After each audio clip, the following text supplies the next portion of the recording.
Hi bro. Hello hi brother, మరి మన Peddi cinema June 4th కి అయితే రిలీజ్ అవుతుంది వరల్డ్ వైడ్ గా. మరి ఆ పెద్ది సినిమా కలెక్షన్లు ఎలా ఉండబోతున్నాయి, మరి నువ్వు ఏ విధంగా ప్లాన్ చేస్తున్నావు? మార్నింగ్ షోకా, మరి ఎప్పుడు వెళ్ళే ప్లానింగ్ ఉంది? మొత్తం వివరించండి. పెద్ది సినిమా 4వ తేదీ అన్నారు. పెద్ది సినిమా 4వ తేదీ థియేటర్లోకి వచ్చిందంటే నేను ఖచ్చితంగా పోతా. నేను ప్రతి తెలుగు సినిమాని చూస్తా, ఈ సినిమా కూడా చూస్తా అంతే. ఎందుకంటే నాకు రామ్ చరణ్ గారు అంటే అభిమానం. నేను నిజంగా రామ్ చరణ్ గారు నేను పెద్ద ఫ్యాన్. ఇప్పుడు ఏంటంటే పెద్ది సినిమాకి ఖచ్చితంగా 1,00,000 కోట్లు వస్తాయి అంటాం. దేనికి? అభిమానం.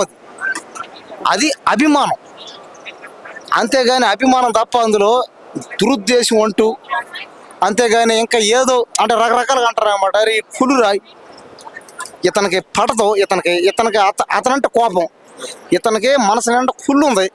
ఒక మనిషి పైకి ఎదిగితే అతను చూసి ఇతను ఓరలేడు అనే అనుకుంటారు ఇక్కడ జనం. కానీ నేను అలాంటి వాడు నేను కాదు. నాకు దేని చెప్పండి కుళ్ళు? నాకు ఏ కుళ్ళు, స్వతంత్రాలు, భావోద్వేగాలు, ద్వేషాలు ఏమి లేవు నాకు. నేనేందంటే అందరినీ ప్రేమిస్తా, అందరూ నా ఓళ్ళే. జనాలు వచ్చి నన్ను చాలా మంది చాలా రకాలుగా కూడా నేను ఎవరినేమన్నా అందరినీ ప్రేమిస్తా. నేను దేనికి? నాకు అందరూ నా వాళ్ళనే భావన లోపల నాకు. కానీ మిగతా వాళ్ళు లేదనమాట. అది అంటే ఈడు మా తమ్ముడు, ఈడు మా అన్న, ఈడు మా బావ, ఈడు మా మావ అనే భావన లేదు ఎవరికి.